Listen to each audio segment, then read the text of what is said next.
దీని మీద ఇప్పుడు మనకు కంప్లీట్‌గా పిక్చర్ వచ్చింది. అసలు ఈ యాక్సిడెంట్ ఎలా జరిగింది? ఆ స్కూలు అసలేంటి ఆ స్కూల్‌లో ఏం టీచ్ చేస్తారు?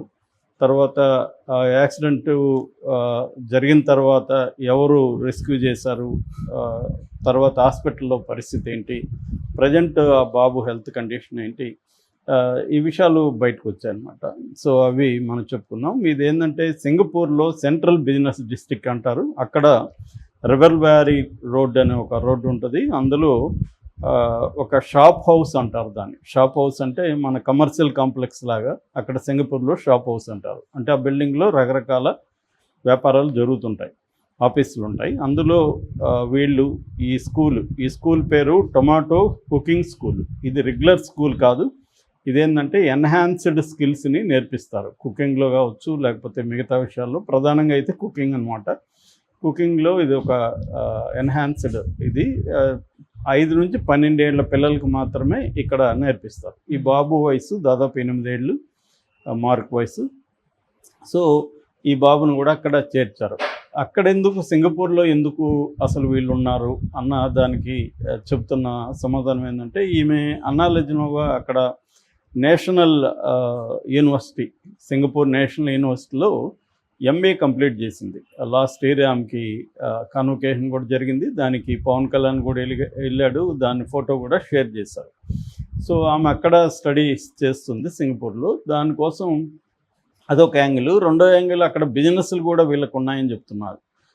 అంటే ఈయన పెట్టుబడులన్నీ కూడా ఆమె మేనేజ్ చేస్తుంది.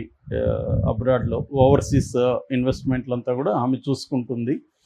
సో, అలాగే సింగపూర్‌లో కూడా వీళ్ళకి అంటే రకరకాల పుకార్లు వస్తున్నాయి. ఏది నిజమో కాదో తెలీదు. హోటల్స్ ఉన్నాయని రకరకాలుగా. మొత్తానికి ఆమెకి ఏదో వ్యాపారాలు కూడా అక్కడ ఉన్నట్టుగా అర్థమవుతుంది. సో, ఆమె అక్కడే రెసిడెన్స్ ఉంటుంది. సో, తను చదువుతుంది. అట్లాగే పిల్లల్ని కూడా అక్కడే చదివించుకుంటుంది. ఇప్పుడేందంటే ఇది ఒక సమ్మర్ క్యాంప్ లాంటిది. దీనికి ఈ బాబుని అక్కడ చేర్చారు.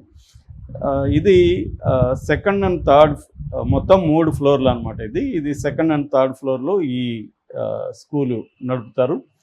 సో, దీంట్లో మొన్న 9:45 గంటలకి ఈ మంటలు స్టార్ట్ అయినట్టు చెబుతున్నారు. ఇంకా మంటలు స్టార్ట్ అవ్వడానికి ప్రధాన కారణం ఏంటనేది ఫోరెన్సిక్ డిపార్ట్మెంట్ ఇంకా ఫైనల్‌గా రిపోర్ట్ ఇవ్వలేదు.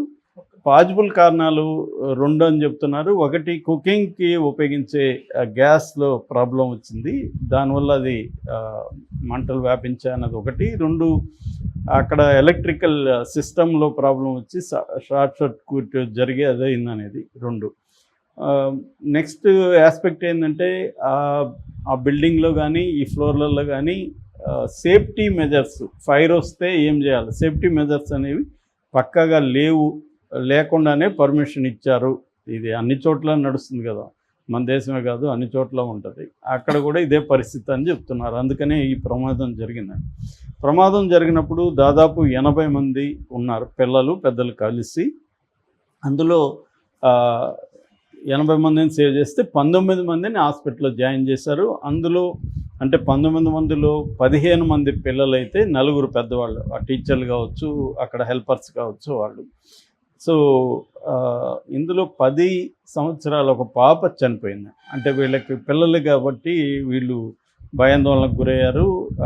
మంటల నుంచి ఎలా సేవ్ చేసుకోవాలో కూడా వాళ్ళకి తెలియదు కాబట్టి చిన్నపిల్లలు.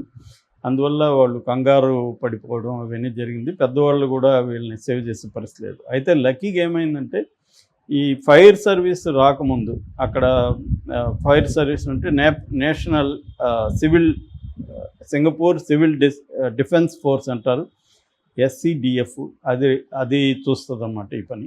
అది రాకముందే అక్కడ దగ్గరలో ఒక బిల్డింగ్ కన్స్ట్రక్షన్ జరుగుతుంది. ఆ వర్కర్స్ వాళ్ళ దగ్గర కొంత పనిముట్లు ఉన్నాయి. అంటే ల్యాడర్ ఉంది, స్కాఫోల్డింగ్ ఉంది.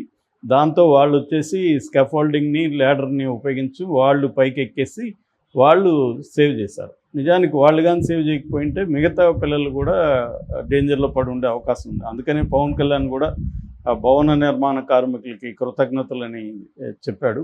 అది సేవ్ అయిందనమాట ప్రాణాలు. లేకపోతే చాలా వాళ్ళే దాదాపు 19 మందిని వాళ్ళు సేవ్ చేసినట్టుగా చెప్తున్నారు. ఈ లోపల ఈ సివిల్ డిఫెన్స్ డిపార్ట్మెంట్ వచ్చారు.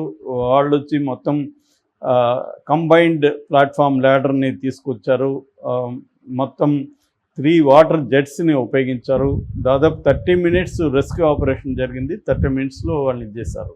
సో వాళ్ళని దగ్గరున్న ఒక సివిల్ హాస్పిటల్కి అయితే తీసుకెళ్లారు. ఫస్ట్ ఎయిడ్ చేశారు. కాలిన గాయాలని పెయిన్ మేనేజ్మెంటు, కాలిన గాయాలకి ట్రీట్ చేయడం అది ఫస్ట్ చేశారు. ఈ బాబుకైతే మార్క్ అయితే కాళ్ళు చేతులు కాలినట్టుగా చెప్తున్నారు. దాని అన్నిటికంటే కూడా ఇబ్బంది కలిగించే విషయం ఏంటంటే ఈ పొగ ఊపిరితిత్తుల్లోకి వెళ్ళిపోయింది.